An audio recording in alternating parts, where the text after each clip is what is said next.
በስመ አብ ወወልድ ወመንፈስ ቅዱስ አሃዱ አምላክ አሜን። የነቢያት የሐዋርያት የሊቃውንትን ጉባኤ ባረከ እግዚአብሔር የኛንም ይባርክልን። በሐዋርያት መካከል የነበረች ቅድስተ ቅዱሳን ድንግል ማርያም በእኛም በመካከላችን ትሆነልን። የምንሰማውን ቃል በልቦናችን ይጻፍልን። ለልድያ ከቲያጥሮን ከተማ ለነበረችው መንፈስ ቅዱስ ልቦናዋን ብሩህ እንዳደረገ የኔና የናንተንም ልቡና ብሩህ ያድርግልን። በኢትዮጵያ ኦርቶዶክስ ተዋሕዶ ቤተክርስቲያን እምነትና ስርዓት ነሐሴ 13 ቀን የሚከበር በዓል ደብረ ታቦር ተብሎ የሚታወቀው በዓል ነው። በዓለ ደብረ ታቦር ይባላል። ይሄ በዓል ምንድነው? ምን ተደረገ? ትምህርት ነው የምንማረው። ትምህርቱ በማቴዎስ ወንጌል ምዕራፍ 17 ከቁጥር 1 እስከ 5 ባለው ላይ የተደገፈ ትምህርት ይሆናል። ለኔም ለናንተም አምላካችን መንፈስ ቅዱስ ሚስጥሩን ይግለጽልን። መጀመሪያ ደብረ ታቦር የሚለው ስም በማቴዎስ 17 ላይ አታገኙትም። በዓሉ የተደረገበት የምናከብረው ደብረ ታቦር በሚባለው ተራራ ነው። ታቦር ነው የተራራው ስም። ደብር ማለት ተራራ ማለት ነው። ደብረ ታቦር ማለት የታቦር ተራራ ነው። በሂብሩ ታቦር ተብሎ የሚጠራው ነው። እኛ ታቦር የምንለው ነው። ይሄ በዓል እዛ መደረጉ የሚታወቀው በመጽሐፍ ቅዱስ ውስጥ አታገኙትም። የሚገኘው በተጨማሪ መጽሐፍት እኛ በምንቀበላቸው ውስጥ ነው። ይልቁንም በሐዋርያት ሲኖዶስ ነው። ይሄ ሲኖዶስ መጽሐፍ የሚባለው እኛ በአዲስ ኪዳን ከምንጨምራቸው 8 መጽሐፍቶች ውስጥ የሚጠቀስ ነው። በሌሎቹ ይሄ የለም፣ በእኛ ነው ያለው። ይሄንን ግን ሌሎችም ከኛ ጋር ተመሳሳይ የሆኑ ያውቁታል። ታቦር መሆኑ ይታወቃል። ወደ ታቦር ተራራ ይዟቸው ወጣ። ያም ደግሞ ምስክር እንዲሆን ዛሬ በኢየሩሳሌም በሰሜኑ ክፍል ሲኬድ ወደ ታቦር ሁሉም በዓሉ የሚከበረው ታቦር ተራራ ላይ ነው። እዛም ቤተክርስቲያን ተሰርቶበት የግሪኮች ይመስለኛል አለ። ስለዚህ ቦታው በመጽሐፍ ቅዱስ ውስጥ አታገኙትም። ታቦር ነው፣ የታወቀ ነው። ሐዋርያት ነግረውናል። የሐዋርያት በረከት በሁላችን ላይ ይደር። ሲጀምር ማቴዎስ 17 ቁጥር 1 እና ቁጥር 2 ላይ ያለው ቃል እንዲህ ይላል። ከ6 ቀንም በኋላ ኢየሱስ ጴጥሮስና ያዕቆብን ወንድሙን ዮሐንስን ይዞ ወደ ረጅም ተራራ ብቻቸውን አወጣቸው። በፊታቸውም ተለወጠ፣ ፊቱም እንደ ፀሐይ በራ፣ ልብሱም እንደ ብርሃን ነጭ ሆነ። ስለ ቃሉ እግዚአብሔር የተመሰገነ ይሁን። ከስንት ቀን በኋላ አይል? ከ6 ቀን በኋላ። ምን ከሆነ 6 ቀን በኋላ? ትምህርት ማለት እንደዚህ ነው እንግዲህ። ዝም ብሎ ከ6 ቀን በኋላ መቼ? ከ6 ቀን በኋላ። ምን ከመደረጉ? ከ6 ቀን በኋላ። ማቴዎስ 16 ቁጥር 13 እዛ ነው ታሪኩ የሚጀምረው። ከዛ ቀን ነው። ያ ደግሞ ቦታው ቂሳሪያ፣ በፊልጵስዩስ ቂሳሪያ ባሉበት ስፍራ ኢየሱስ የሁላችን አምላክ በስም አጠራሩ ክብር ምስጋና ይግባው ደቀ መዛሙርቱን የጠየቃቸው ጥያቄ ነበረ። ሰዎች ማን ይሉኛል? እነሱም የተለያየ መልስ መልሰዋል። ሰው ምን እንደሚል ከነቢያት አንዱ ነው ይልሃል፣ ሙሴ ነው ይልሃል፣ ኤልያስ ነው ይልሃል እያሉ ዘርዝረዋል። ኤርሚያስ ነው ይልሃል፣ እንደውም ዮሐንስ መጥምቅ ሄሮድስ ሲያስገደለው ከሞት ተነስቷል ይልሃል አሉት። ያ በፊልጵስዩስ ዘቂሳሪያ ነው። ሰው ይሄን አለ። እናንተ ምን ትላላችሁ ባላቸው ሰዓት ጴጥሮስ የመለሰው መልስ ነበረ። አንተ ውእቱ ክርስቶስ ወልደ እግዚአብሔር ሕያው፣ አንተ የሕያው እግዚአብሔር ልጅ ክርስቶስ ነህ አለው። ጴጥሮስ ይሄን የገለጸልህ ስጋና ደም አይደለም፣ ይሄ የመንፈስ ቅዱስ ነው። እኔ ነኝ የባህሪ አባቴ አብ፣ የባህሪ ሕይወቴ መንፈስ ቅዱስ፣ ይህንን የምንገልጸው። ስለዚህ ልክ ነህ፣ አለት ነህ፣ መሰረት ነህ ጴጥሮስ፣ ለዚህ ቃል ሁሉ አንተ ትጠቀሳለህ አለው። ይሄ ከሆነ ከ6 ቀን በኋላ ኢየሱስ ጴጥሮስና ያዕቆብን ወንድሙን ዮሐንስን ይዞ ወደ ረጅም ተራራ ብቻቸውን አወጣቸው። ወደ ረጅም ተራራ። የተራራው ስም ማን ነው? በታቦር የበራው ብርሃን በሁላችሁ ላይ ይብራላችሁ፣ ጨለማችሁን ያርቅላችሁ፣ የሚያስጨንቃችሁን ይጣልላችሁ። ብርሃን መድኃኒት ነው። ዛሬ በሬ አይደል ህመም ላይ መድኃኒት ላይ የሚደረገው፣ በሽታ ላይ የሚደረገው ብርሃን። የኢየሱስ ብርሃን ደግሞ እያንዳንዳችሁ ሰርጾ ገብቶ ፍጹም ጤናና በረከት ይስጣችሁ። ህሙማን ሁሉ ሊፈውስልን ይችላል፣ ያደርጋል። እውር የሚያበራው፣ ለምጻም የሚያነጻው፣ ጎባጣ የሚያቀናው፣ ሽባ የሚተረተረው፣ ሙት የሚያነሳው የኔና የናንተ አምላክ የድንግል ልጅ አብ ልጅ ክብርና ምስጋና ለስሙ ይድረሰው። እግዚአብሔር የተመሰገነ ይሁን። ወደ ረጅም ተራራ ይዟቸው ወጣ። የተራራው ስም ማን ነው? ታቦር ነው። ታቦር ነው። ጥሩ። ማንን ይዞ ወጣ የሚለው ደግሞ ወሳኝ ጥያቄ ነው። እዚህ ጋር ቁጥር 1 ላይ ገና እያለን ከደቀ መዛሙርቱ 3 ነው ይዞ የወጣው። 3 ሰው ነው ይዞ የወጣው። 1 ጴጥሮስ፣ 2 ያዕቆብ፣ 3 ዮሐንስ። እነዚህ ነው ይዞ የወጣው። ሌሎቹ የት ሄዱ ብሎ መጠየቅ ደግሞ አይምሮ ያለው ሰው ጥያቄ ነው። የት ሄዱ ሌሎቹ 8ቱ? የት ናቸው? እነዚህም ብቻቸውን ይዞ ተራራ ላይ ያወጣው 8ቱ የት ሄዱ? የት ናቸው 8ቱ? 8ቱ ደግሞ በዛው በተራራው ስር ሆነው ግን በላይ ያለው ነገር ለነሱም ተገልጦላቸዋል። ለማንኛውም ግን የእግዚአብሔርን ክብር ሊያይ የማይገባው አንድ ሰው ስለነበረ በሱ ምክንያት ሌሎቹ ታች ቆርተዋል። ይሁዳ ነው። 3ቱን ለምን ይዟቸው ወጣ? ምንድነው ምክንያቱ? 3ቱን ብቻ ጴጥሮስ፣ ያዕቆብና ዮሐንስን እሺ እነዛ ቀርተዋል 8ቱ፣ ችግር የለም። 8ቱ የቀሩበት ምክንያት ሌላ ነገር አለ። እነዚህ 3ቱ የወጡበት ለምንድነው 3ቱን ብቻ ያወጣው? ማን ናቸው 3ቱ? ጴጥሮስ፣ ያዕቆብና ዮሐንስ። ያዕቆብና ዮሐንስ ወንድማማች ናቸው አይደለም? ራሱ ይነግራቸዋል ወንድሙን። አባታቸው አቶ ዘብዴዎስ ይባላል። እናታቸው ወይዘሮ ማርያም ትባላለች። አቶ ዘብዴዎስ እና ወይዘሮ ማርያም እነዚህ ልጆች አሏቸው። ያዕቆብና ዮሐንስ ናቸው። ያዕቆብና ዮሐንስ ወንድማማቾቹ፣ እናታቸው ማርያም፣ አባታቸው ዘብዴዎስ የዘብዴዎስ ልጆች ናቸው። ጴጥሮስ አለ። ጴጥሮስ ወንድም አለው ታውቃላችሁ አለ። ታናሽ ወንድም አለው። ማን ነው የሱ ወንድም? በኩረ ሐዋርያት የሚባል መጀመሪያ ለሐዋርያነት የተጠራው የጴጥሮስ ወንድም ነው። ጴጥሮስን ራሱ ያመጣው እሱ ነው። እንድሪያስ ይባላል። የሁሉም በረከት በእናንተ ላይ እንደ ዝናብ ይውረድላችሁ። ጴጥሮስ ዮሐንስና ያዕቆብን ይዞ የወጣበት ምክንያት አለው። ዝም ብሎ አይደለም። ይሄን የሚያነብሰው ይሄን ካላወቀ ዝም ብሎ እንደከሌ ልጇቸው ወጣ ብሎ ማንበብ ይቻላል። ጥሩ ነው፣ ችግር የለም። ሚስጥር ማወቅ ደግሞ የበለጠ የእግዚአብሔርን ነገር መረዳት ነው፣ የቤተ ክርስቲያናችን ትምህርት ማወቅ ነው። ጴጥሮስን ያዕቆብን ዮሐንስን ይዞ የወጣበት ምክንያት አለው። ጴጥሮስን ይዞ የወጣበት ምክንያት ምንድን ነው? ደብረ ታቦር ላይ የሚነግራቸው ነገር ምንድን ነው? አምላክነቱን ይነግራቸዋል። ብርሃኑ ይበራል። ቀራንዮ ላይ ስላለው ነገር ነው የሚነግራቸው። ስለዚህ ጴጥሮስ ቅድም እንደሰማነው አመስግኖት አንተ ብፁዕ ነህ ብሎት፣ ቀጥሎ ደግሞ ኩርም ድህሬ አንተ ሰይጣን የሚል ቃል ታገኛላችሁ። እዛው ማቴዎስ 17 ዝቅ ብላችሁ ስታነቡ እየቀጠላችሁ ስትሄዱ ክርስቶስ እንዲህ አለ። ወደ ኢየሩሳሌም ስለመውጣቱ ጸሐፍት ፈሪሳውያን እንደሚሰቅሉት፣ በቀራንዮ አደባባይ እንደሚሰቀል፣ በሶስተኛው ቀን ሞትን ድል አድርጎም እንደሚነሳ ሲነግራቸው ቅዱስ ጴጥሮስ ምንድን ያለው? በዛ ጊዜ ክርስቶስን ቆይ ና አንድ ጊዜ ና ጌታዬ ና አለና ወደ ጎን ወሰደው። ጴጥሮስ ጌታ ሆይ እንደዚህማ አይሁን፣ ለምንድን የምትሰቀለው? ሐሰለከ ይሄ ነገር አይሁን፣ አይደረግ፣ እንደው ዝም ብሎ ውሸት ሆኖ ይቅር አለ። አንተ ሰይጣን አለው። በጴጥሮስ ላይ ያደረውን ሰይጣን ነው። ይሄ በአንጻረ በለስ ረገማ ለኃጢአት የሚልኛለን። ለምሳሌ ሰውየውን ሳይሆን የሚናገረው ጴጥሮስ ውስጥ ያደረውን መንፈስ ይገስጸዋል ጌታ።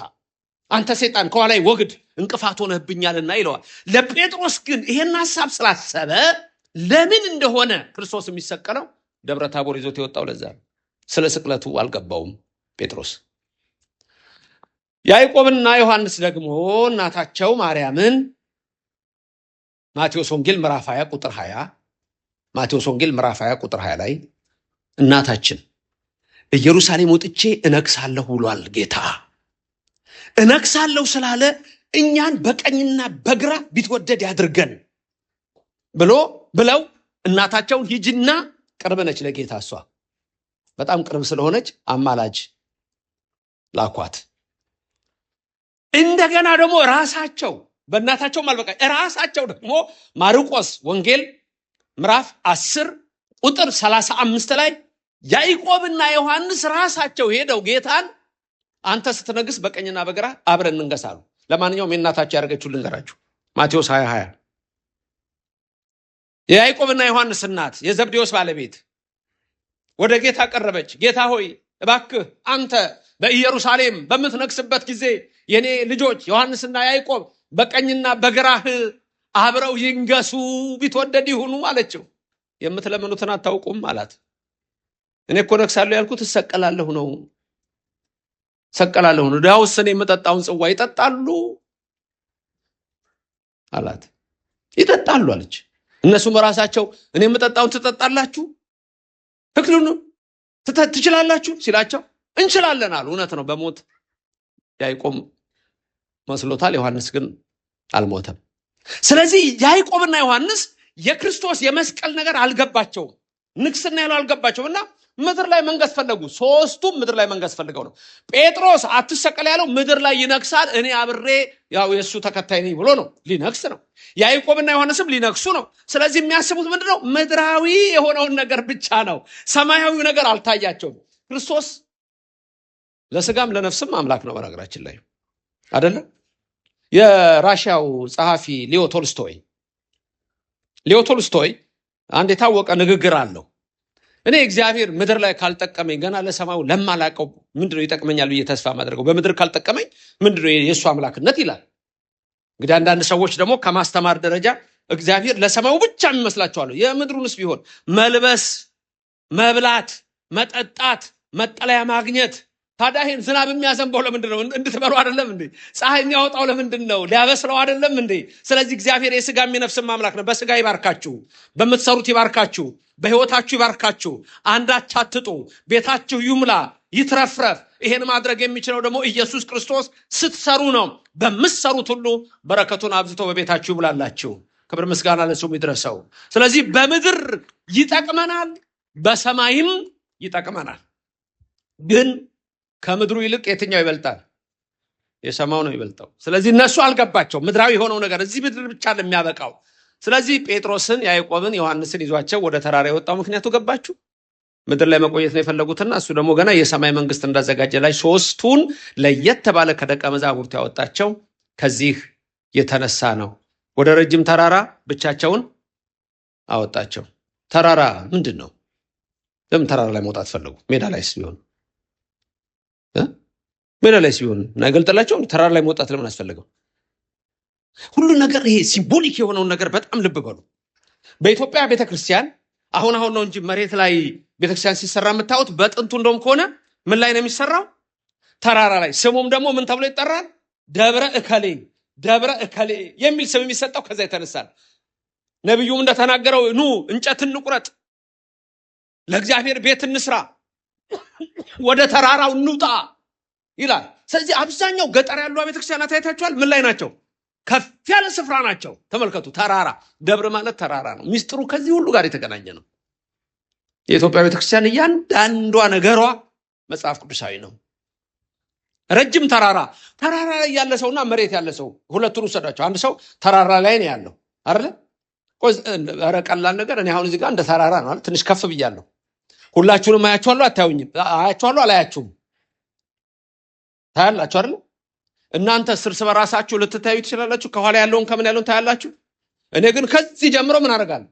አያለሁ ሁሉንም። ተራራ ላይ ያለ ቁልቁል ሁሉን ያህል ይገለጽለታል። ስለዚህ ተራራ ላይ ምስጢር የመገለጥ ራሱ ነገርን የሚያሳይ ነው። የተራራው ስም ማን ነው? ደብረ ታቦር። ከዛ በኋላ ቁጥር 2 እንደሚነግረን ማቴዎስ 17 በፊታቸው ተለወጠ፣ ፊቱም እንደ ፀሐይ በራ፣ ልብሱም እንደ ብርሃን ነጭ ሆነ። ለነሱ ነው የሚለወጠው። አምላክነቱን ገለጸላቸው ማለት ነው። ብርሃኑን አበራ። ስለዚህ ይሄ በዓል ምን ተብሎ ይጠራል? በተለምዶ ወይም በተለምዶም ሳይሆን ተለምዶ አለም ሃይማኖታዊ ነው። እኛ የምናደርጋቸው ነገሮች ሁሉ ሃይማኖታዊ ናቸው። እርግጥ ኦርቶዶክስን የሚጠሉ ሰዎች የኦርቶዶክስ ባህል ሰውን ተቆጣጥሮታልና ባህል መጥፋት አለበት ብለው ከወሰኑ ቆይተዋል። ከዛ ውስጥም ደግሞ አስተማሪው አንዱ መምህር ዘበነ ነው ይሄን የሚናገረው። የመምህር ዘበነ ትምህርት መሰማት የለበትም ይሄን የወሰኑ ሰዎች አሉ። አውቃለሁ። ቡሄ ይባላል ይሄ በዓል አይደል? ቡሄ ማለት ምን ማለት ነው? ቡሄ ማለት ምን ማለት ነው? ብዙ ሰው ትርጉሙን ከዚህ በፊትም ይሄን ነገር ተናግሬያለሁ። ግን ቡሄ ማለት ምን ማለት ነው? ትርጉሙ ችግር የለም። አሁን ይሄ ሁሉ ህዝብ እሱን ሲነጋገር አይውልም። ምሳሌ ልስጣችሁ። ቡሃ መሬት የሚባል ነገር ታውቃላችሁ?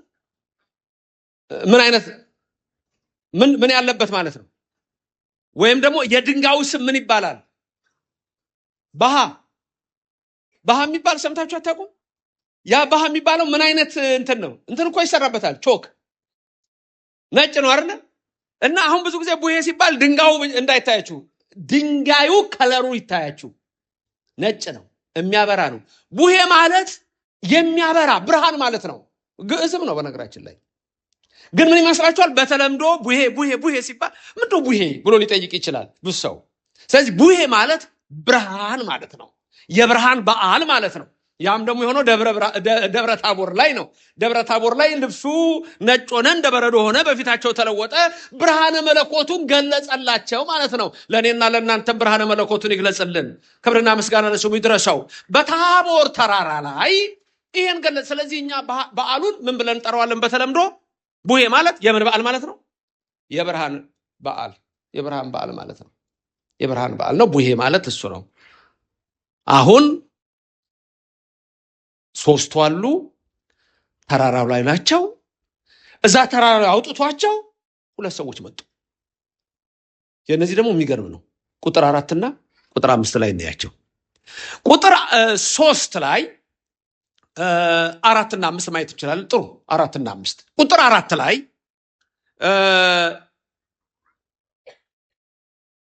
ቁጥር 3ን አልፌያታለሁ መሰለኝ ስሰጣቸው አልፌያታለሁ። ቁጥር 3ን ቁጥር 3 ላይ የምናየው አለ። ከ1 እስከ 3 እና ከ4 እስከ 5 ነበረ። እንደሱ ነው።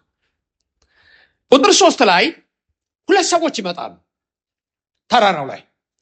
ስንት ሰዎች ነው ከምድር ይዞ የወጣው? ማን ናቸው? ጴጥሮስ፣ ዮሐንስና ያዕቆብ ያዙት። ከዛ 2 ሰዎች ከሰማይ ይመጣሉ። ሁለቱ የሚመጡት ሰዎች ማናማ መሰሏችሁ? ሙሴና ኤልያስ ናቸው። ሙሴና ኤልያስ ይመጡና እዛው ተራራው ላይ ከማጋ ነው የሚነጋገሩት? እነሱ ከኢየሱስ ጋር ይነጋገራሉ።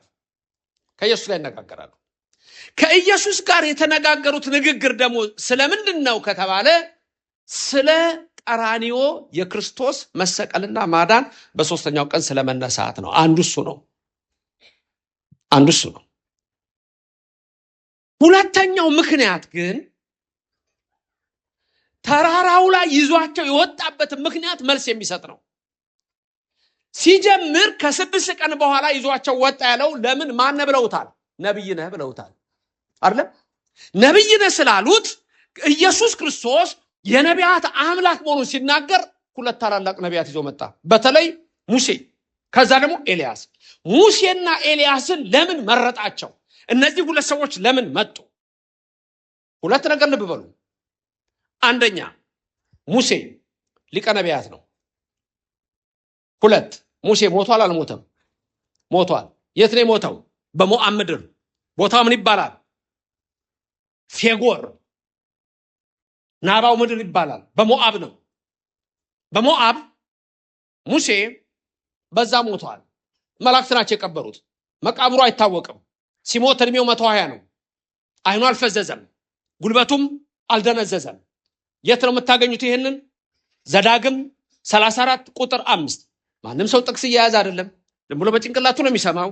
ተመልሶ ከዚህ ከሰዓት በኋላ ገና ሻይ ሲጠጣ ከጭንቅላት በኖ እንደሚጠፋ ቃለው የምናገረው ሁሉ ከልብሽ እንደሚጠፋ ቃለው። ዩቲዩብ ላይ ግን ገብታችሁ ደብረገነት መድኃኔዓለም እንደገና መስማት ይኖርባችኋል።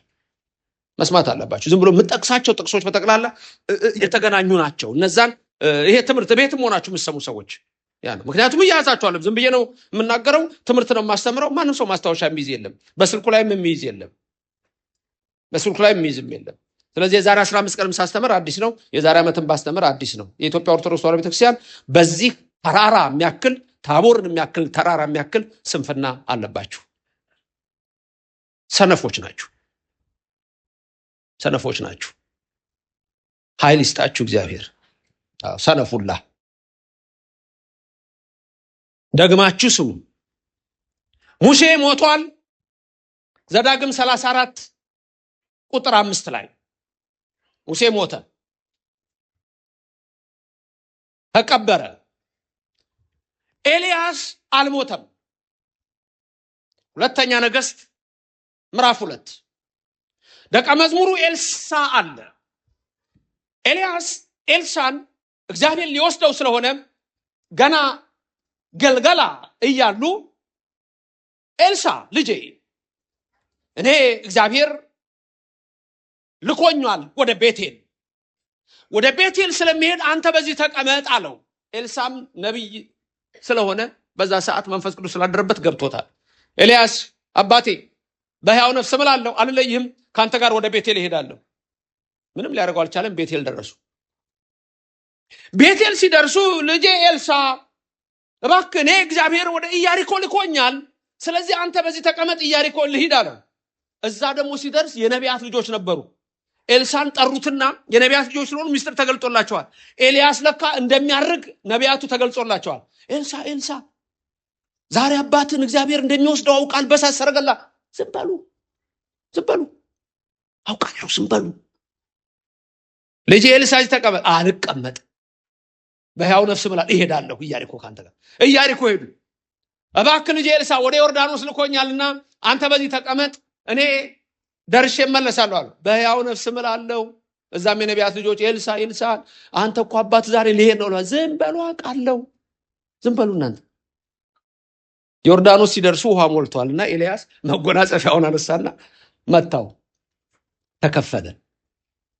የእግዚአብሔር እኮ ቅዱሳን ስራቸው እኮ ድንቅ ነው። ድንቅ ነገር ያደርግላችሁ፣ የሚያስጨንቃችሁን ከእግራችሁ በታች ይጣልላችሁ።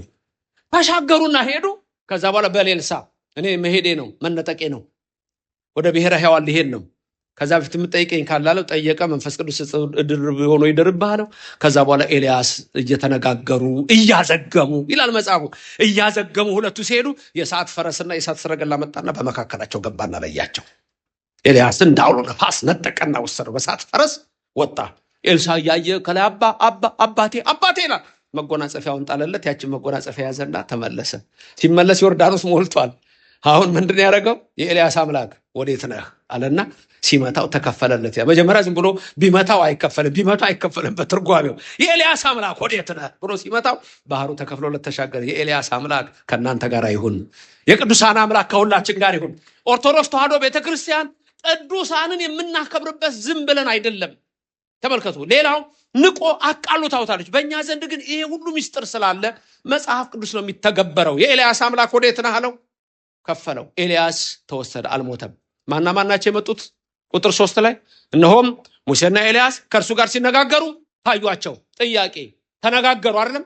መጽሐፍ ቅዱስ እንደተነጋገሩ አይጽፍም። ትንሽ ሉቃስ ላይ 9 ስለ መውጣቱ በኢየሩሳሌም ስላለው ነገር ተነጋገሩና እንጂ የተነጋገሩት ምንድን ነው የሚለው የለም። ኦርቶዶክስ ተዋሕዶ ቤተክርስቲያን ላይ ግን በእኛም መጽሐፍ ቅዱስ ሲደመር የአበው ትምህርት አለ፣ የቃል ትምህርት አለ፣ ኦራል ትራዲሽን አለ። ሙሴና ኤልያስ እዛ ተራራው ላይ የተነጋገሩት ምንድን ነው ካላችሁኝ፣ ሙሴ የሙሴ አምላክ ማን ነው ሙሴ የሚልህ ነው። ኤልያስም የኔን የኤልያስ አምላክ ማን ነው ኤልያስ የሚልህ ነው። ሙሴ እኔ ባህር ብከፍል ጠላት ብገድል ደመና ብጋርድ መና ባወርድ ባንተ እንጂ ጌታዬ ባንተ ነው አለው። ኢያሪኮ ላይ የጠራው እሱ ነው። ሌላው ግን አንድ ነገር አለ። ሙሴ አንድ ጥያቄ ጠይቋል። ዘጸአት 33 ቁጥር 18 ጌታ ሆይ ፊትህን አሳየኝ የሚለው አይ ፊቴን አታይም፣ አለት አለ፣ ስፍራ አለ፣ ያን ጀርባዬን ታያለህ አለው። ተዋህጄ ታየኛለህ ማለቱ ነው። ቦታ አለ አለው። ደብረ ታቦር ላይ አመጣና አቆመው። ኤልያስ ደግሞ በኋላ ዘመን ምስክር ትሆነኛለህ ብሎ ተነግሮታል። ነቢዩ ሚልክያስም መጨረሻ ላይ የሚጽፈው ኤልያስን ይልክላቸዋል የሚለው ነው። ስለዚህ ኤልያስንም ሁለቱን አመጣ። በደብረ ታቦር ተራራ ሁለቱ መጥተው ከክርስቶስ ጋር ይነጋገሩ ጀመር። ጴጥሮስ፣ ያዕቆብ፣ ዮሐንስ ደንግጠዋል። ሙሴን አይተው አያውቁም፣ ሙሴን አዩ። ኤልያስን አይተው አያውቁም፣ ኤልያስን አዩ። ከዛ በኋላ በቃ ስኩራን ናቸው፣ በመንፈስ ቅዱስ የሰከሩ ናቸው። ደመና መጣና ጋረዳቸው። እነሱ ሲነጋገሩ ጴጥሮስ ደስ አለው። በቃ ከዛ በኋላ የሚናገረውን አያውቅም፣ በመንፈስ ቅዱስ ስለሰከረ የሚናገረውን አያውቅም። ምን አለ ጴጥሮስ መልሶ ኢየሱስን፣ ጌታ ሆይ በዚህ መሆን ለኛ መልካም ነው አለ። እስቲ ቃሉን ድገሙት። በዚህ መሆን ለኛ መልካም ነው በሉ እስቲ ንገሩኝ። በዚህ መሆን ለኛ ምንድን ነው? ብትወድስ በዚህ 3 ዳስ እንስራ አለው። ስንት ዳስ እንስራ? ምን ላይ? ታቦር ላይ። ስንት ቤት ነው የሚሰሩት? 3። ስንት ናቸው እነሱ? ስንት ናቸው? 5 ጥሩ 5 ሰዎችና መካከላቸው ማን ነው ያለው? ኢየሱስ ክርስቶስ። ከምድር ያሉት ሐዋርያት ስንት ናቸው? 3። ማማ ጴጥሮስ፣ ያዕቆብ፣ ዮሐንስ። ከሰማይ የመጡ ስንት ናቸው? 2። ማናማ? ሙሴና ኤልያስ። ክርስቶስ መሃላቸው አለ የለም? ስለዚህ ስንት ቤት እንስራ ነው የሚለው አሁን ጴጥሮስ? 3። እነሱ ስንት ናቸው? ጥሩ 6 ናቸው አይደለም እንዴ? ከጌታ ጋር አቤት 6 ናቸው ነው እንጂ እንዴ እንስማማ እንጂ እንስማማ ከጌታ ጋር 5 ናቸው 6 ናቸው እንዴ? አታሳስቱኝ እንጂ እንዴ አታሳስቱኝ። ከዚህ በኋላ ደግሞ 5 ናቸው እያልኩ ላስተምር እንዴ? እናንተን ሰምቼ አምናችኋለሁ እኮ። ጌታ 1፣ ሙሴ 2፣ ኤልያስ 3፣ ጴጥሮስ፣ ያዕቆብ፣ ዮሐንስ። ጴጥሮስ በዚህ መሆን ለኛ ምንድን ነው አለ? ደስ አለው። በዚህ መሆን ለኛ መልካም ነው አለ። ይኸው ጌታ ሆይ ብንራብ አንተ ራስህ አለ፣ ሙሴ አለ፣ መና ይወርዳል፣ ኤልያስ አለ፣ እሳት ይጋርዳል፣ ሰማይ ይዘጋል፣ ይለጉማል፣ ያዘንባል። ታዲያ ከዚህ ውጭ ምንድን ነው ምን ኑሮ የሚያስፈልገን አለ ጴጥሮስ።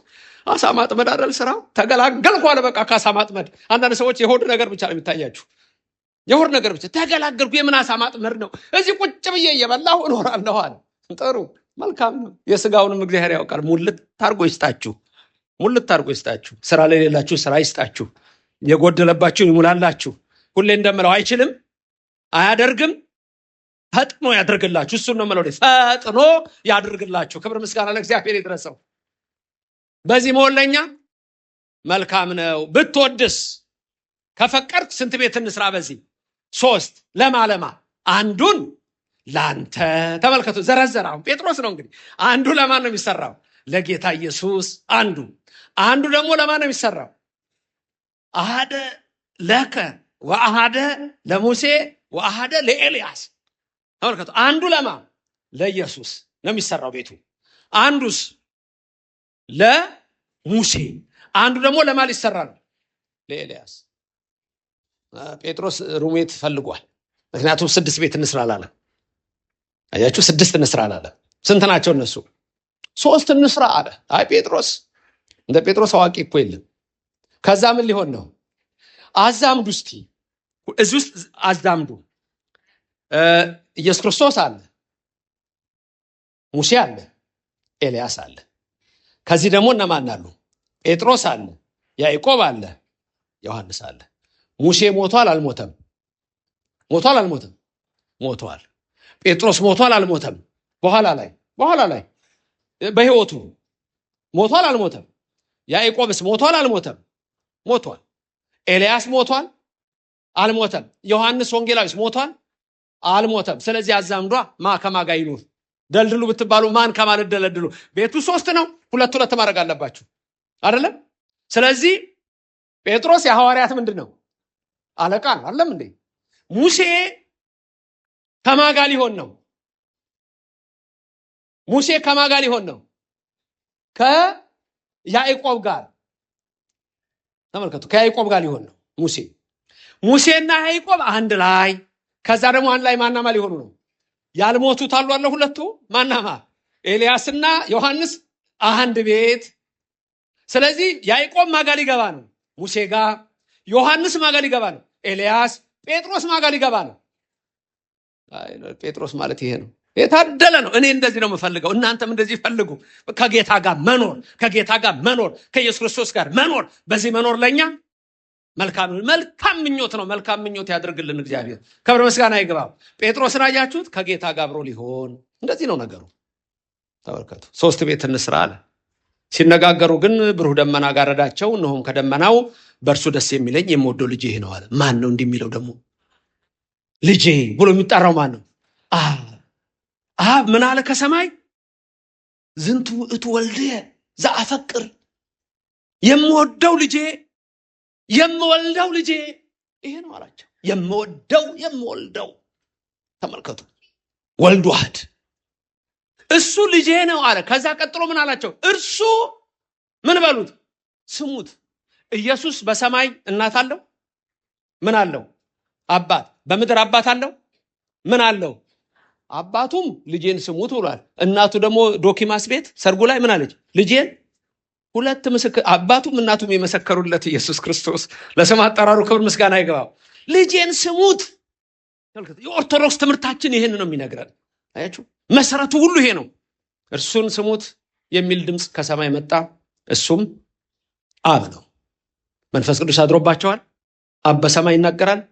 ወልድ ዋህድ ኢየሱስ ክርስቶስ በመካከል ቆሟል። በዚህ መኖር ለኛ መልካም ነው። ዛሬ ቅዳሴ ለምሳሌ የቀደሱት ማን ናቸው?